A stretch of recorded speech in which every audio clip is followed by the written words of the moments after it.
Thank you for coming, and we're only 21 minutes behind, so we should be able to get through it. I like to remember Ken Lux right now. It was just a little over 2 years ago that he passed, I think, and Ken did a lot for me when about 10 years ago, introduced me around to a lot of the Baba community, and he listened to me talk about my passion, and in Ken's way, as he did with many people, I'm sure, challenged me. And when I told him about permaculture, he said, "Now, David, isn't that just another way of saying sustainable?" And I knew intuitively it wasn't, but I couldn't answer him.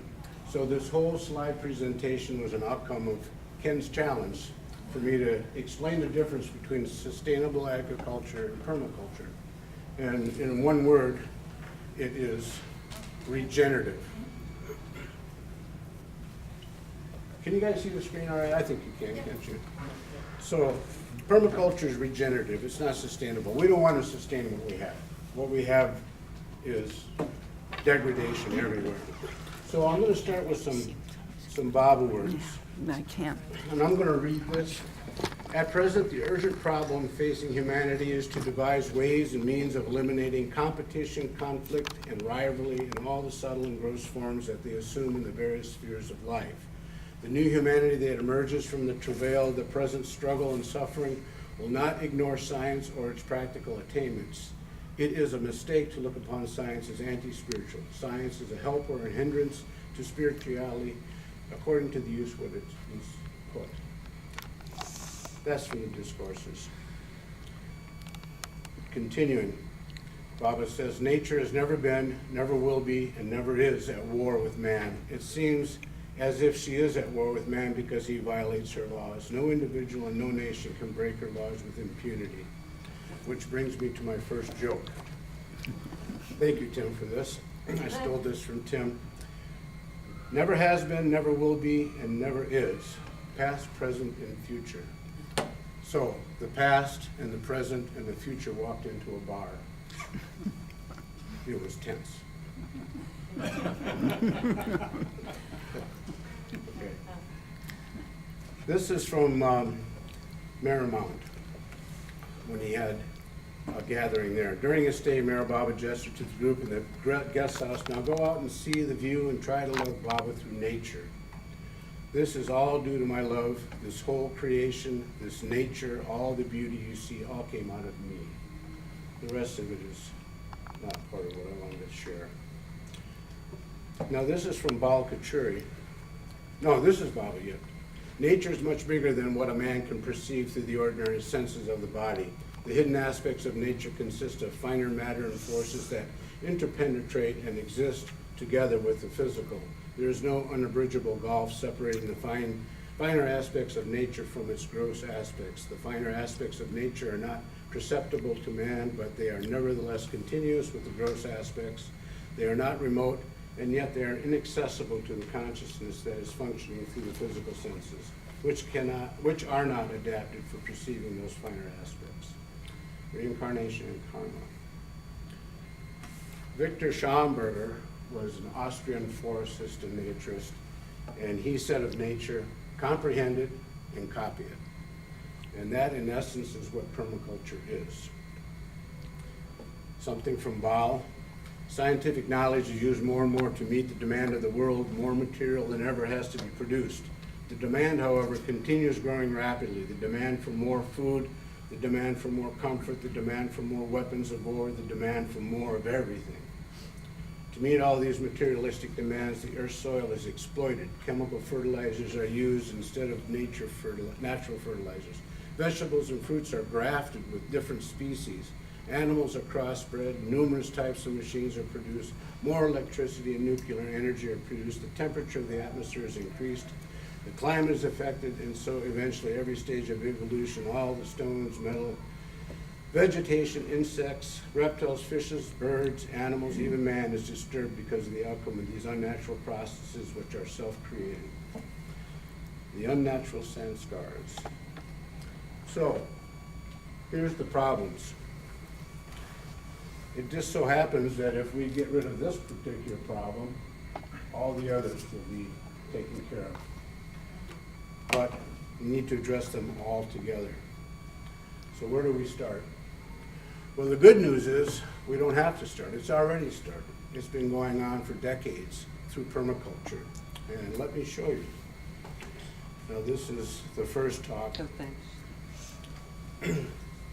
When I was about to retire, my patients asked me, well, what are you going to do with yourself? And I said, well, I've been getting into permaculture. That's the first look I got when I said that. The deer in the headlights. This deer, by the way, it was just outside the Hermitage. I took that picture a couple years ago. So, a definition is required. What is it? Why do we need it? What does it look like? Permaculture is a design science or a system which supplies all our needs and benefits the environment at the same time. A system of designs simulating or utilizing the patterns and features observed in natural ecosystems. And that's the next look I got. Kind of hard to wrap your arms around what permaculture is. It's like the parable of the blind man trying to describe an elephant. You grab a leg, it's like a tree. You grab the tail, it's like a snake. You touch the body, it's like a wall. Yeah, I find it useful to think of permaculture as a toolbox. Permaculture is the toolbox. Everything that we know about growing and producing food is inside of this toolbox. Here's the ethics of permaculture. Care of the earth includes all living and non-living things, land, water, animals, etc. Care of people to promote health, well-being, and self-reliance of people in their communities and return of surplus. A lot like that first statement about the new humanity, reducing conflict. So our goals are to build topsoil, grow enough healthy food to feed the world, repair devastated lands, regrow rainforests, produce energy, create resilient communities and cities, improve everyone's overall quality of life, and retard and reverse global warming. And tomorrow, we'll really get started. Okay, we did that one. So I want to introduce a book. I have the book here if you want to look at it later on.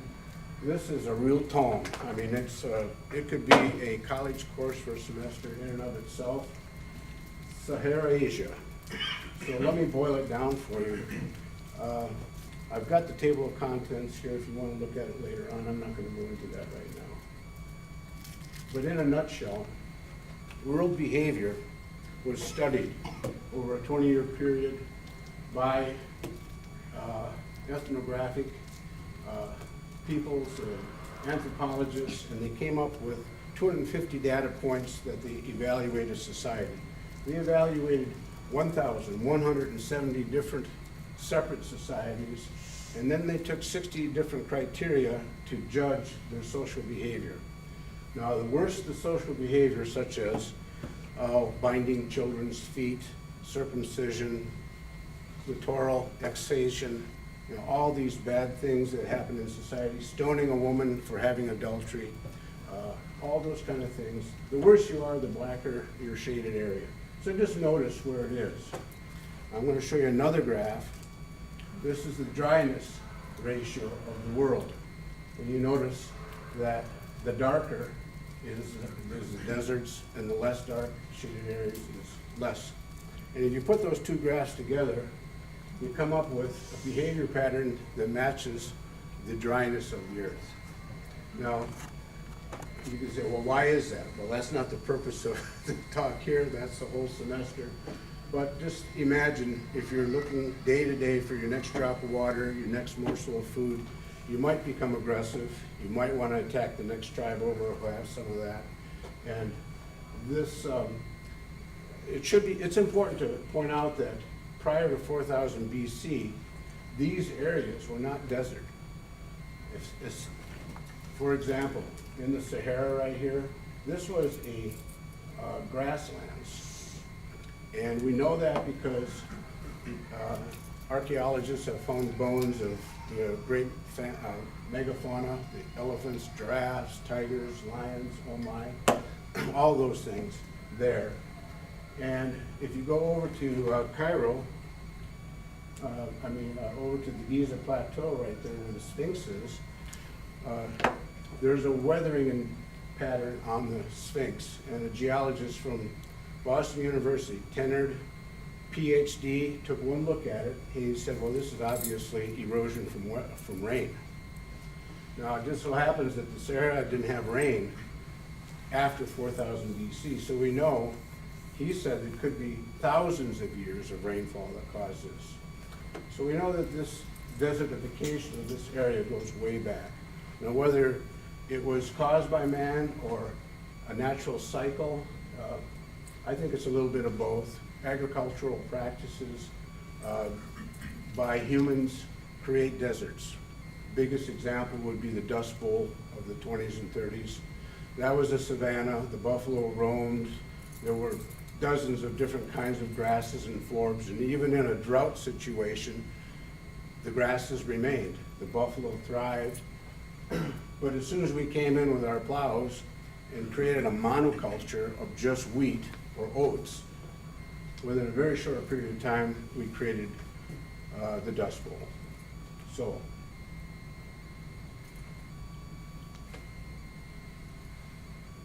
all the world's problems can be solved in a garden. Jeff Lawton, he's probably the best known permaculture designer on the globe right now. I first saw that, I thought, well, maybe that's a little overstated. But it's not, and I can show you why. This is our first video. That's Jeff Lawton. And I'm just going to let him speak for himself.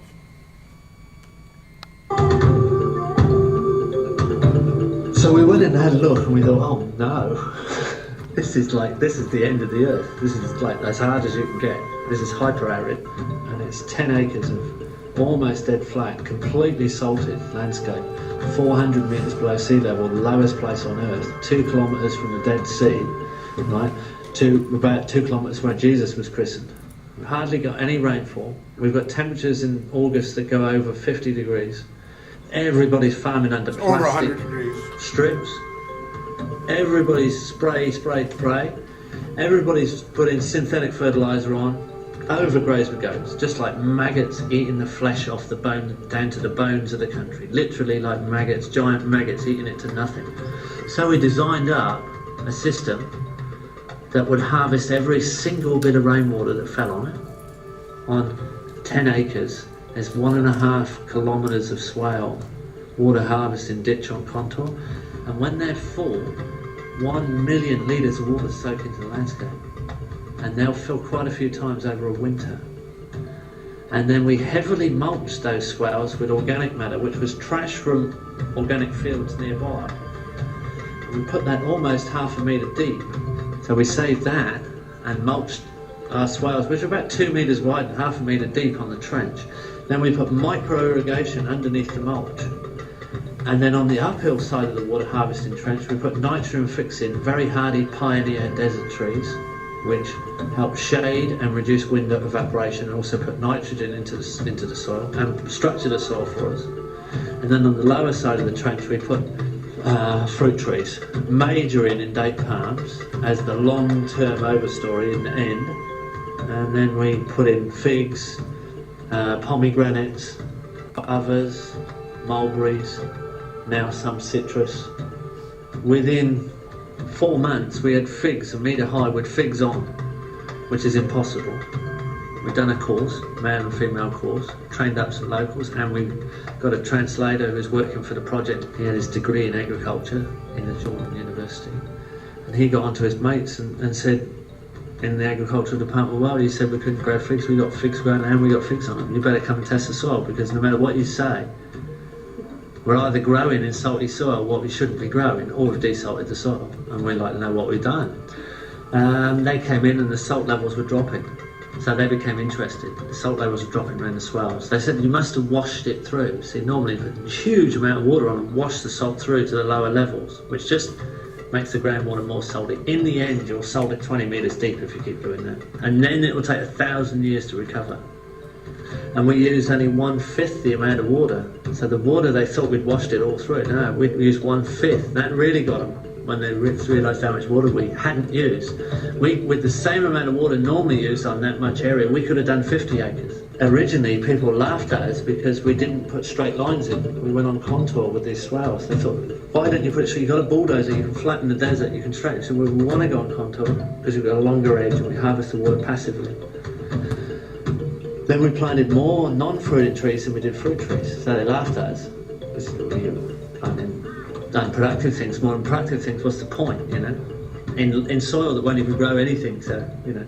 And then we covered all the inside of the swale with a huge amount of mulch where they scrape all their organic matter off and burn it, like most traditional agriculture.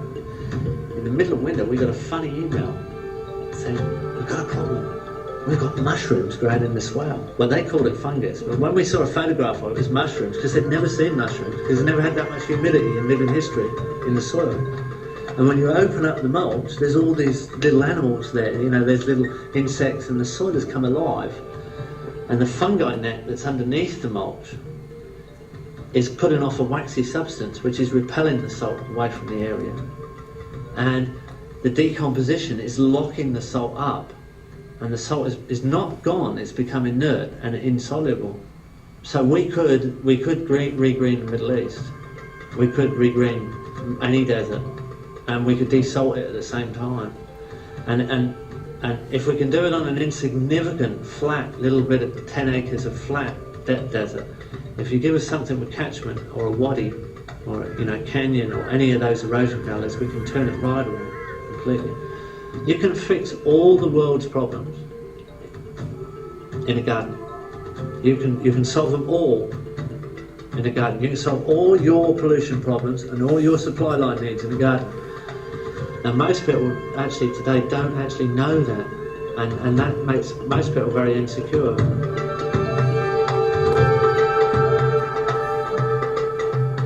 Where did those insects come from? Yeah, right. Hibernating for 4,000 years. Here's a before and after. I think this is a year or less. Same piece of land. You all know what a swale is. It's a ditch that collects water, and they put it on contour so that when the water flows downhill, it collects in there, and on the end, you'll put a little trench, and the excess water will form a pond. And then they'll do another swale and do the same thing, back and forth. Okay, so I wanted to show you an update 10 years later.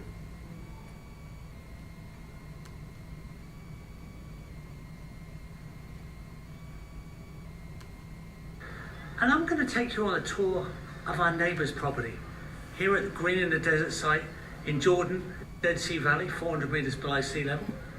Abla, our student, took the course a year ago. Just here is her property, and you can see the comparison next door. Let me show you what's happened in just under a year. Okay, let me just give you a comparison of what the property was like. It's just solid rock and loose rocks and pretty poor soil. But when you come through over into the garden, immediately you start to see a lush change. We've got climbers going up, little trellised strings and wires, going to create a lot of shade later. This is actually the back garden, and Abla's used a lot of compost. She's got herbs and vegetables dotted around, even around a large rock that's still in position here, of course. She's worked around the features. She's got lots of clumping basil and some nice ground covers as well. There's Ethiopian cabbage there and young olive trees. And she just created a really comfortable space. There's our worm farm, dripping worm juice every day. Worm castings being able to be used as fertiliser. And here we've got a lovely little seeding space on the western side, and it is shaded with a shade cloth. There's the setting sun in the background through the shade cloth. But this area is quite comfortable. There's an unglazed earthen pot sitting in the garden, which is evaporating off through the unglazed surface. And then from here you can look down into the garden with the Green in the Desert site in the background. And with all this biological material creating shade, creating cover, creating mulch, reducing evaporation, reducing the wind, increasing the amount of water in the ground that can be retained and soaked. There's lots of support species. There's nice poncia. Now here's another technique of greening the desert. This is Alan Savory. He runs the Holistic Management Foundation in Africa. The most massive tsunami, perfect storm is bearing down upon us. This perfect storm is mounting a grim reality, increasingly grim reality, and we are facing that reality with the full belief that we can solve our problems with technology, and that's very understandable.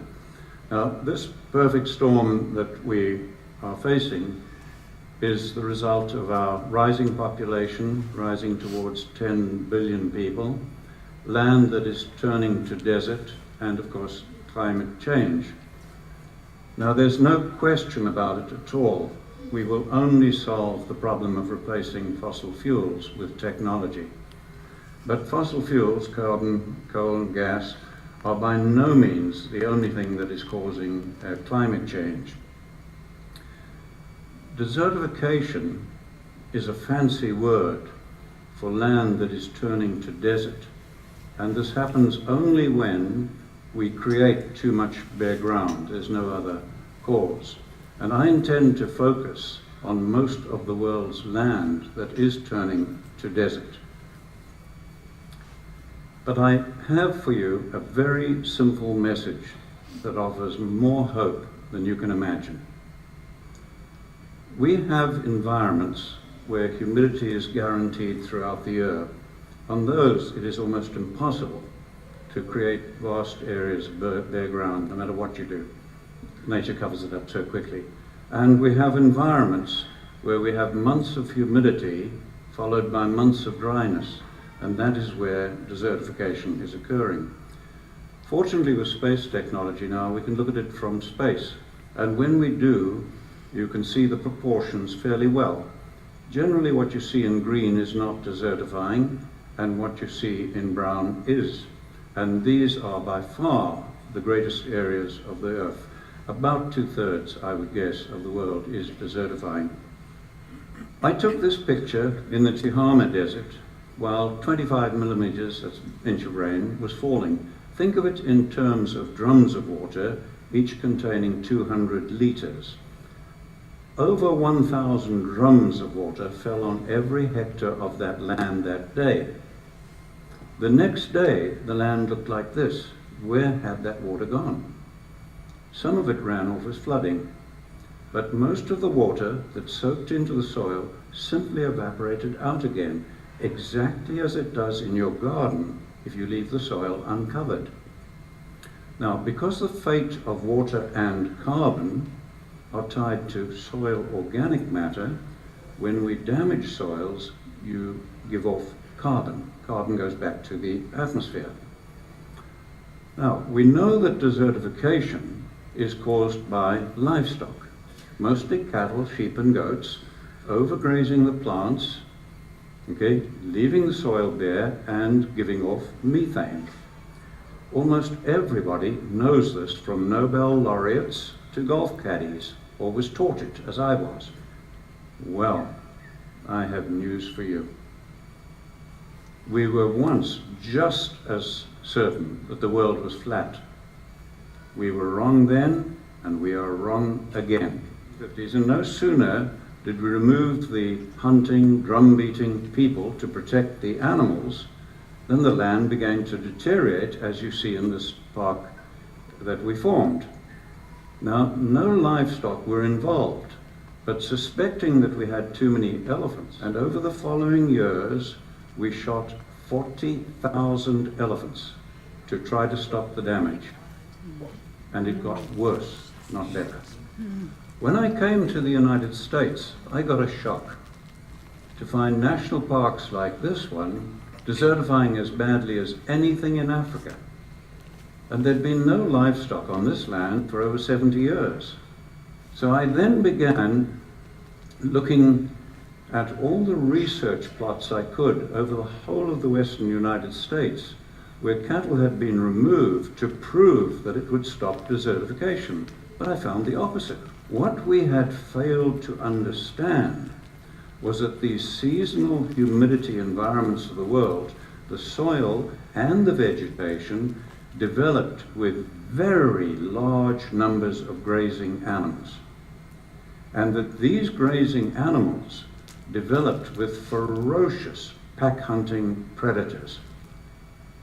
Now, the main defense against pack hunting predators is to get into herds, and the larger the herd, the safer the individuals. Now, large herds dung and urinate all over their own food, and they have to keep moving. And it was that movement that prevented the overgrazing of plants, while the periodic trampling ensured good cover of the soil, as we see where a herd has passed. This picture is a typical seasonal grassland. It has just come through 4 months of rain, and it's now going into 8 months of dry season. And watch the change as it goes into this long dry season.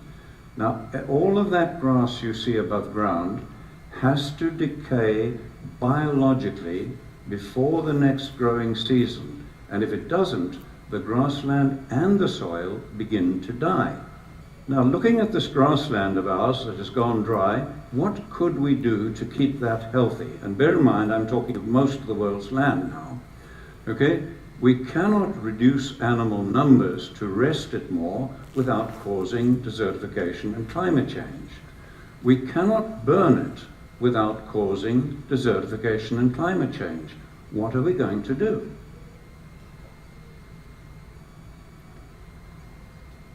There is only one option.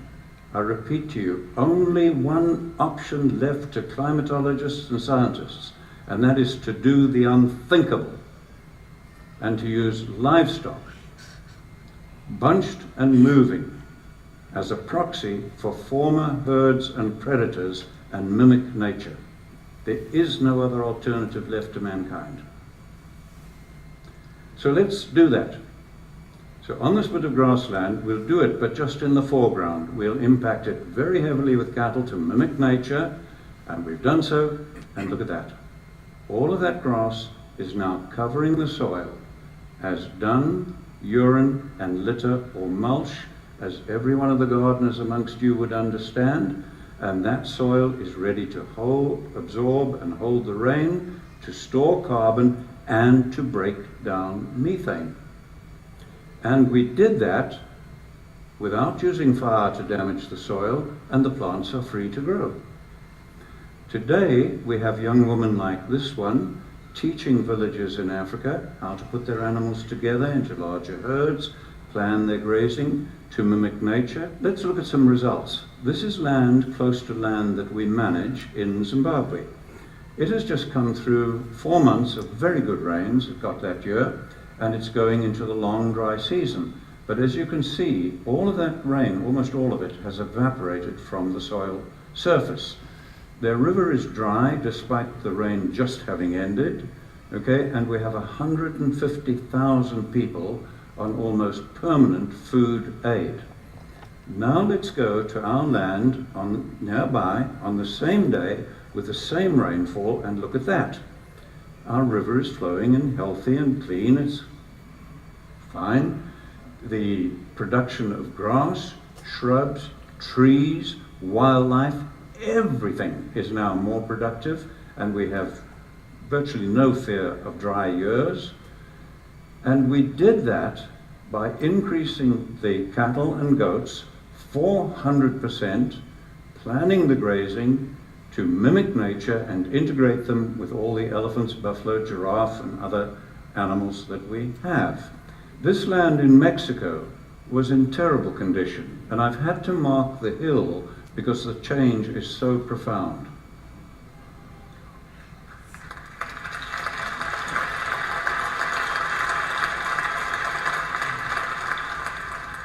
I remind you that I'm talking about most of the world's land here. that controls our fate. What we are doing globally is causing climate change as much as, I believe, fossil fuels, and maybe more than fossil fuels. But worse than that, it is causing hunger, poverty, violence, social breakdown, and war. And as I am talking to you, millions of men, women, and children are suffering and dying. And if this continues, we are unlikely to be able to stop the climate changing even after we have eliminated the use of fossil fuels. I believe I've shown you how we can work with nature at very low cost to reverse all this. We are already doing so on about 15 million hectares on 5 continents. And people who understand far more about carbon than I do calculate that for illustrative purposes, if we do what I'm showing you here, we can take enough carbon out of the atmosphere and safely store it in the grassland soils for thousands of years. And if we just do that on about half the world's grasslands that I've shown you, we can take us back to pre-industrial levels while feeding people. I can think of almost nothing that offers more hope for our planet, for your children, and their children, and all of humanity. Thank you.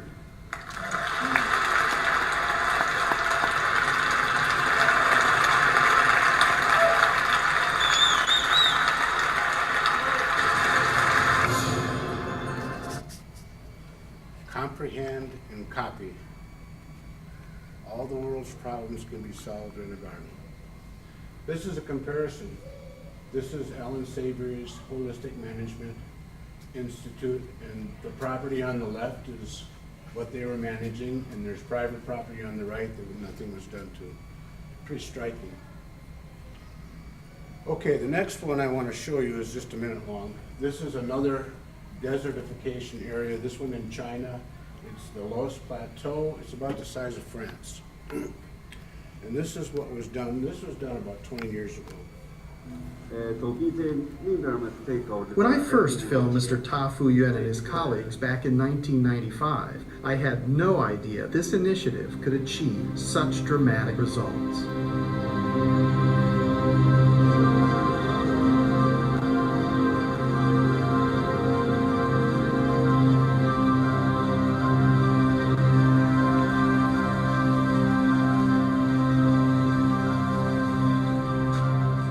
The effort that people put into converting their slopes into terraces has resulted in a marked increase in agricultural productivity. The higher yields are directly related to the return of natural vegetation in the surrounding ecological land.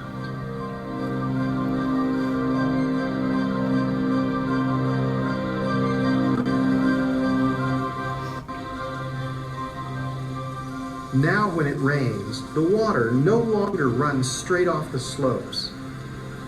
Trapped by the vegetation, it sinks into the ground, where it is retained in the soil, taking weeks and months to gently seep down and irrigate the fields and terraces below.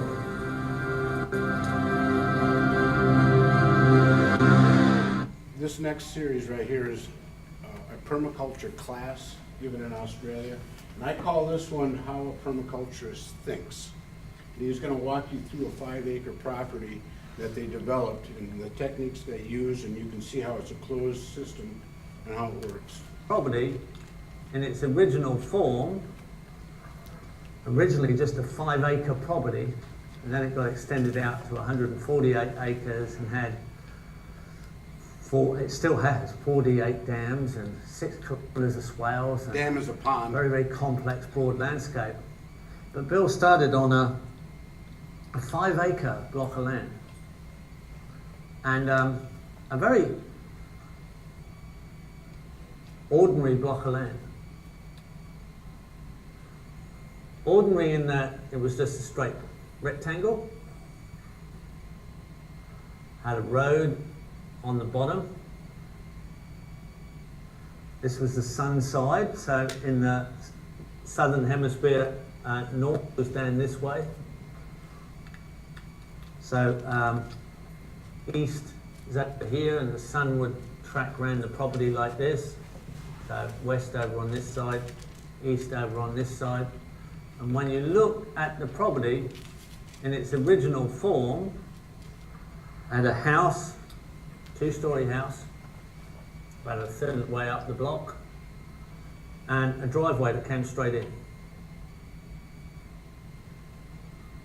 And it was just a straight paddock, grass field. When you look sideways, it was just a hill, probably not quite that steep. Just a straight hill, 5 acres, and a two-storey house in the middle. About a third of the way up the block. So I ended up living on this property for 3.5 years, because he looked at this, said, okay, we don't have any features. We need to put some features in. We could put a dam at the top of the property, but it won't have a lot of catchment. So we won't catch a lot of water up there because it's a straight slope. It only catches the water from above, from the farm next door, and doesn't really easily fill up there. We've got a dam wall around this, and we can excavate the material to make the little dam a pond, but we'll have to run out on contour, on level, a catchment system in earthworks called a swale, which will also soak water into the landscape and catch it back to the dam. And then we can set that up so that it'll hold water, a certain amount of water, when the dam's full. That will catch back this way to the dam, and it will catch all this extra runoff from upslope, which was just another grazing property, which ended up being part of the institute in the end. But it would run back and it would fill this dam, and when the dam was full, it would back flood up the same swell line until there was a foot of water, about 300 millimeters of water, sitting in that long swell and soaking into the landscape through the soft mound. And then if more water kept arriving, it'd overflow and go down the slope. So we're trapping water like energy. Water's full of life, and it builds soil over a period of time. It's to grow trees very easily. So we could recover that landscape in trees. So we could plant trees along there, and they could be fertilizing trees. And there would be a dampened soil hydrology just below that swell, so you get a nice line of trees in there. And after certain trees that improve the ground and create nice nitrogen-rich fertilizing mulch, you could also have fruit trees or any type of production you want. You could have timber trees, forage trees, bee forage, fungi forest, your choice, doesn't really matter. But then we've got plenty of room, so we may as well pick another dam up. Pick another dam here in the landscape, and we could fill that.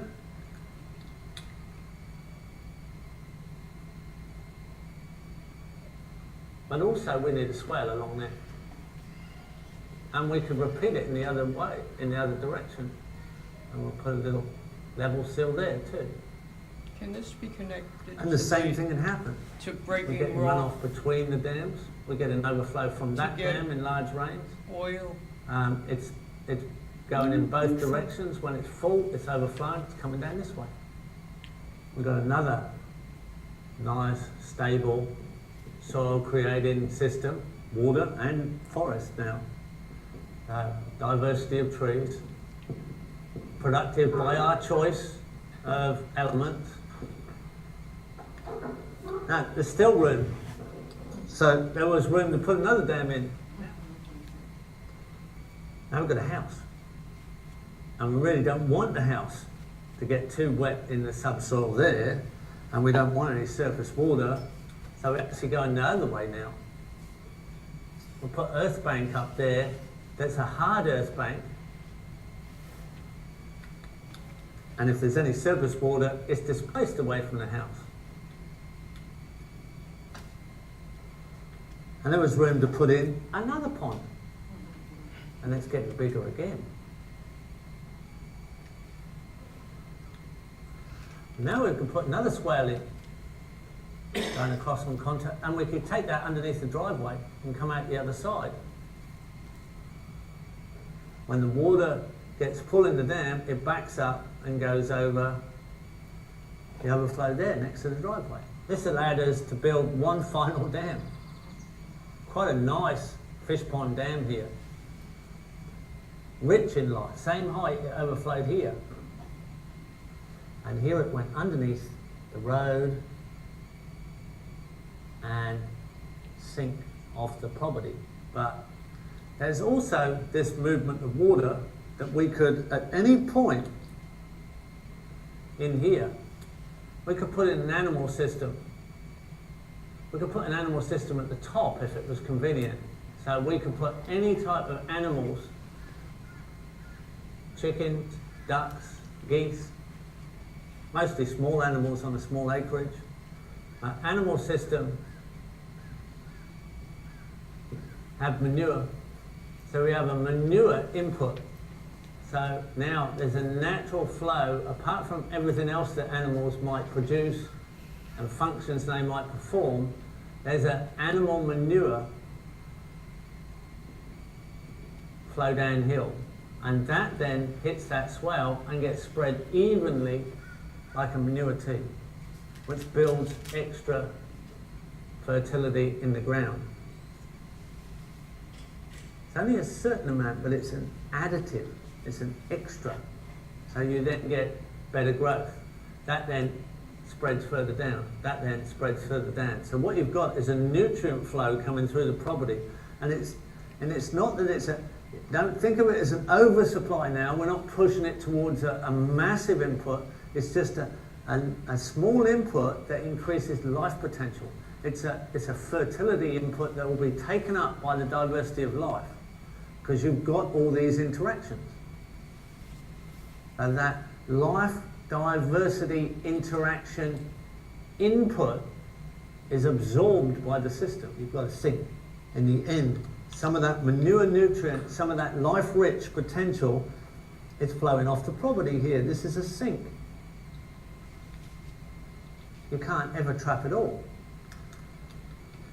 But you could just here put in a little pond, and you can fill that little pond. So right at the bottom of the property, put in a little pond.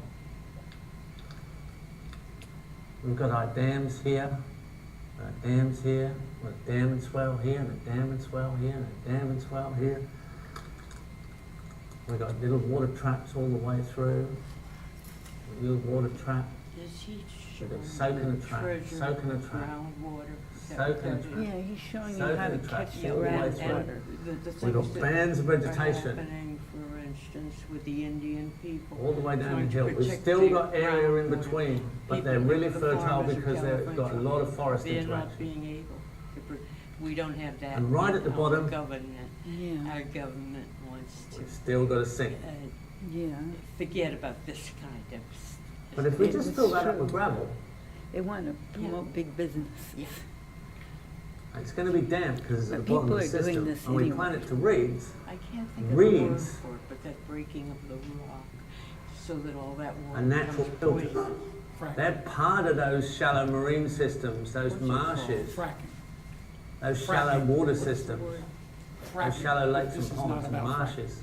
No, Wetlands. it doesn't happen here. They naturally This is trap. ideal. They look at the bodies of reeds above the No, water. yeah. Their bodies are up above. Their roots Yeah. are anaerobic and they're down below the water, Even and the they're natural elephant filters. is causing So as the water comes destruction of through, groundwater. as it goes It takes through the so roots, much of it to they grow. pick up nutrient, they Yeah, pick it up takes a lot of sediment, they groundwater. pick up all kinds of elements into their bodies. That's what they do. That's what these natural systems do. That's why we use them on grey water cleaning. That's how biological cleaning systems mostly work with plants. They're all these wetland plants. The reeds, there's a classic set of global genus of reeds. Now, they'll pick that up, some of it. They won't pick up all the water, they'll pick up all the nutrient, and eventually they'll clog This is that supposed reed to bed. be the That end reed bed will get already completely happened. clogged. You know that. There won't be This was room the theme of in the there thing. for any more reeds, and the Sure. roots will totally take up the We area. know So your little the reed bed answer to here the that you've world's just problem, designed in as poverty and a hunger. nutrient trap, Bullshit. it's going to end up absolutely dominated by reeds. And the roots, if the more nutrient there is, the Is he thicker they'll here? grow. The guy that wrote the book? But at that point, No, he's not. you're on site, you're in observation. You can move in and choose that timing. Now we're getting the time into it. You've got a time observation point here. You say, oh, the reed bed's clogged. The water's just hardly going through the gravel anymore. Let's pull a load of that out. Let's take half of that out, or more than half, because they grow quite quick. Let's grab those reeds. Let's grab that. Let's grab that. Let's take it up there. Let's grab this here. There's an opportunity here. There's a niche in time. Your niche, that empty, you created an opportunity. This opportunity was an open system. You put an element in there that does a job. You took out half of it and brought it back, and let's say you put it in the animal house up here, or let's say you mulch some fruit trees here, or anywhere you can bring it back into the system. You can put it back higher up in the energy flow. Now, it may not seem like a lot, because I've tried to give you a simple example. So he's created a closed system, and it sustains itself. Probably, All right, so this is a diagram of permaculture sites, and this was 2 years ago. I had one 4 years ago that was half as many. You can see it says 900 and some right here. That's separate permaculture sites just on the East Coast. 500 in the Midwest, 400. And 2 years ago, this is what we had. It's probably doubled now. And you can see that's everywhere. It's in India. Everywhere. This is a movement, folks. We don't have to get started. It's been going. Okay. This is the second part. I don't know. Not everybody wants to be a farmer, not everybody wants to garden, but everybody wants to eat. So first thing you can do, well, you can start, if you don't want to do any of these things like start a garden, or you can start by buying organic. Support the local farmers that are doing this. Become a member and support of the Cornucopia Institute. So what's that? Okay, this is we've got a problem in that the organic label isn't always mean what it should mean. And the reason is we're getting most of our, well, a lot of our stuff from China. And there's no oversight in China. China will say, yes, it's organic. But how do we know that? We don't know that. So this group here, and I was hoping that Joel Mitnick would come, because he's the one that turned me on to this. And this group evaluates the organic label. And you can go to this website and you can see, you know, for example, Kroger's or Publix or Piggly Wiggly, and see just how well they rate in various things, dairy, produce, and you might be surprised. Joel tells a funny story about organic chickens that he found in some grocery store around here that he suspected weren't organic, and he called them out on it and nailed him to the cross, and they called the cops on him. They were going to arrest him, and he got out of there. If you are interested in starting a garden, I would suggest Joel. He's making it happen. He's been doing this for 30 years. He's crushing it. And I think he would appreciate somebody coming over and exchange knowledge for labor, because his knees are really bad. He can't do this very well anymore. Now that's a garden. If you're interested in a food forest, we got this guy right here and Judy, who've got a beautiful little homestead going out about 20 miles from here. And I would call that a food forest. And they're crushing it. And if you want to know something about that, I'm sure they would share what they know. Wouldn't you, Judy?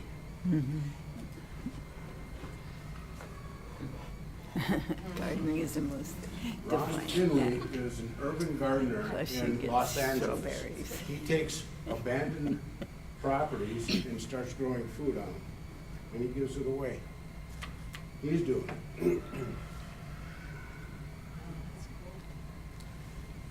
Gandhi said, first they ignore you, then they ridicule you, then they fight you, and then you win. Right now, I would say we're in the ignore you phase of Baba's manifestation of the new humanity. Permaculture, I am convinced that is something that Baba gave us for the food structure in his manifestation. And as our institutions are crumbling, there is a safety net growing underneath called permaculture. Now, a lot of people are doing permaculture, they don't call it permaculture, but they're using permaculture principles. It's a good start. So that is the end of this presentation, and a lot of folks that I've shown this to before are interested in what I'm doing. And we have transitioned from a permaculture site. We're still doing that, but now we're a market farmer. We got our organic certification this year, and so my son-in-law wants to quit his day job and become a farmer. So I'm the silent partner. Well, maybe not so silent. He's got me working, but he does most of the work. Where are you located? I'm in Wisconsin, but there are lots of farmers in this area. You have lots of farmers markets, and instead of going to Kroger's to get your organic, I would suggest you check them out first. Know your farmer, and that's how you get the really good stuff. Oh, I wanted to say something about hydroponics.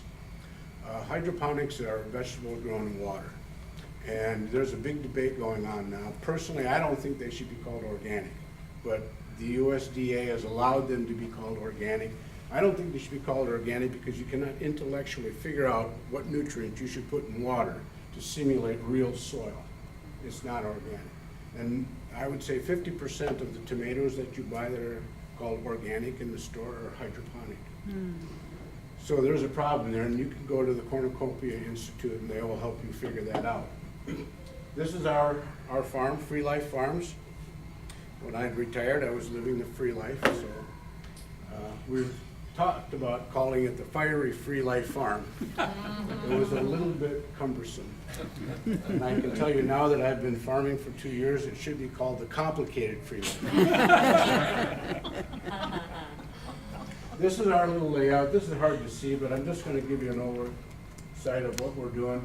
This is my son's property, my son-in-law's property that we bought together. It's 10 acres, and so it's not in proportion, but this is the house, driveway, garage. We have a barn that was built in 1868 right here, and this is the chicken coop right here. Now, this is all forest, pine forest, but we cut a lot of that down. And we now have a fence that goes all around this area right here. It's about 1,000 feet perimeter. We call it the penitentiary. That's where we keep all the birds, home of the mischievous chicken. And we now have a high tunnel right in here, which is also called a greenhouse, and lots of other grow sites in here. So this is kind of what you're looking at. I'm going to show you some of what we're doing. Oh, I wanted to mention the Moses Conference. This gave me more hope than just about anything. Moses Conference stands for Midwest Organic Sustainable Education Services. It's a conference that's been going on in the Midwest for about 30 years, all organic farmers. There were 4,000 organic farmers last February. Wow, that's great. 4,000. And the really good news, I would say 75% of them were in their 30s and 40s. And most of them are growing less than 3 acres. And you can produce a lot of food using intensive gardening methods doing that, and I'll show you a little bit about that. This is the conference. This is about 1/10 of this auditorium filled with everybody taking a lunch. And you can see most of these people are young. Okay, now I'm supposed to go to our website.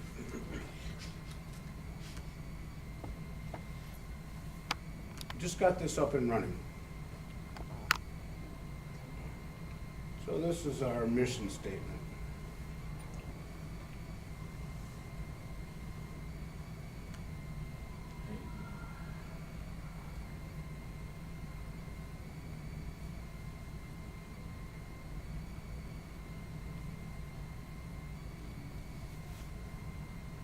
Yeah, Grias clippings.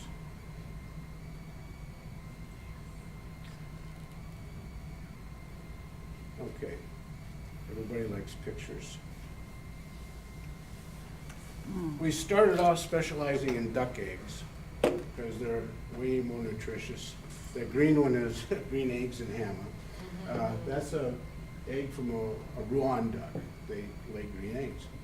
And the rest are khaki Campbells and Metzer 300s because they lay 300 eggs a year. That's my son-in-law. He'd be really upset with me because he says I look cross-eyed. He's not cross-eyed. This is the building of our high tunnel. It took us all summer. It was just Tony and I doing it. I'm too old for that kind of stuff, but nevertheless, I did it. This is inside. We're growing Wow. lots of stuff. And these are beans. And we got some brassicas here. We got peppers over here. Tomatoes here. Yeah, build it and they will come. One of the workers. He doesn't get much done. This is called a hugel bed. It's, I'll show you a diagram of what a hugel bed is. This is a German thing. You pile up a bunch of logs and twigs and cover it with soil, and then you put compost on top of that. And as the logs and twigs gradually degenerate, they act like a sponge. So when water goes down in there, you don't have to water this nearly as much because there's water in there all the time. After 20 years, this is all degenerated down to just a mound. You just plow it over, and now you have another garden bed. So this is ours. We found out that if you just have a sloped hump for a hugel bed, when you plant the seeds, they all run down the bottom when it rains. So we ended up having to put terraces in. And these are all brassicas, broccoli, kohlrabi, cabbage. This is 70 feet long by 20 feet. This is the neighbor's property over here. But this pile up of logs and brash and slash from the clearing in that area goes another 210 feet this direction in the form of a J. And we're not going to do this to the rest of it. It's just way too much work. So that's my son. He has the property 3 acres right next door, separated by a creek. And this is a market garden grow bed. And we have nice black soil here. This is 30-inch wide. We plant maybe 7 or 8 rows of spinach in there. Have a walkway, another bed, walkway bed. And the trick is to successively plant it so you don't have it all come up at once, and, you know. But we didn't do that. That's the complicated free life part of the farm. That's my son-in-law. He's laying in a bed of wintergreen. Reminds me of the Wizard of Oz, and everybody fell asleep in the poppy fields. You know. The aroma coming out of this was just unbelievable. That's why he's smiling. Those are baby ducks. That was my latest addition. We got 50 baby ducks. They're 2 days old, and they already know what water's for. Like ducks to water. That's about 1/3 of my girls.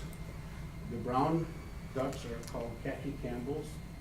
They lay about 250 eggs a year. These are Metzer 300s, sounds like an automobile. They lay 300 eggs a year. And this guy right here is the Rouen. That's the male. The females don't have a green head, but they lay green eggs. And these are Rhode Island Reds, black New Jersey Giants. They're both meat birds and egg layers. When they quit doing their egg laying job, they go into the pot. And we do all our own butchering. Can't have too many pictures of grandkids.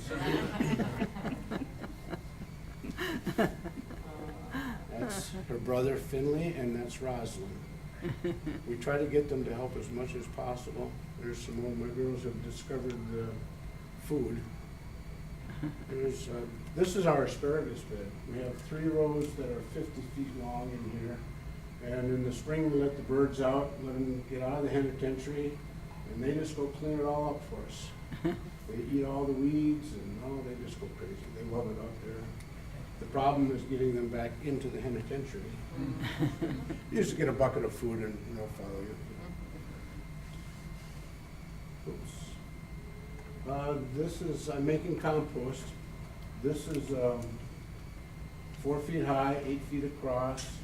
A guy brings me his grass clippings. He has a business. So I put green down and I collect leaves in the fall, put brown down, then I get manure, and then green, brown manure, green, brown manure, green, just like a lasagna. Turn it about once a week. This was my gift to myself when I retired. That's Jim Knutson, and his wife is Fairstead Irani. You probably know her. Oh, yeah. Come on. They came up and visited this summer, so of course they have to work for their room and board. She's putting the water down as we put the layers on. Can't have too many pictures of grandkids. Check out the shoes. This is okra. Can't grow okra in the Midwest, but you can see we have okra. It gets 100 degrees in here in the sun, during the summer, during the day. We have to open things up. It looks like an orchid, doesn't it? Beautiful flowers, okra flowers. Tony is a salesman. He's turning people on to okra in the Midwest. How does that go? My daughter says he can sell popsicle ice cream, ketchup popsicles to a woman in white gloves. And so his line is somebody's walking by, "Hi ma'am, ever tried a duck egg? It'll change your life." This is how we create our beds. I have a friend that has stables 25 horses, and she's been doing it for 20 years, and she had the back 40 is full of horse shit, piled all up. And it's not manure anymore, it's turned to soil. So I put down cardboard. This is my property. It's nothing but sand. It doesn't grow anything. So we put this down to suppress the weeds, and then I cover it with compost. And this one was done last year. And you can see this, I finished it now just before I got here. It's winter now up there, so we cover it with a row cover to keep it from frosting over. And then we got to put a fence around it because we were filthy with deer. And they would eat everything. Well, what they didn't get, the rabbits would get. Coyotes moved in though last year, and I don't see any rabbits around my house anymore. That's Tony. We're tearing down the summer crops, and we're putting in the winter spinach and kale right now. We're growing mushrooms. Wow. We grow wine caps. Wow. Nice looking carrot. That was probably 12 feet tall in front of our Hoover bed. This is a fruit tree guild. We have a fruit tree, an apple tree in there, and then we surround it with all kinds of plants. Everything from horseradish to bee balm, attract bumblebees and stuff. There's Tony at the market. This is the indoor winter market, and he has a poster that he puts up here that says, "Let me nourish you." And that's the cover. If you have a high tunnel, you change one grow zone. So we're zone 3. You put everything under this high tunnel, now you're zone 4. You cover it with this, now you're zone 5, which is like southern Illinois. So you extend your season. Just another view. That's all there is, folks.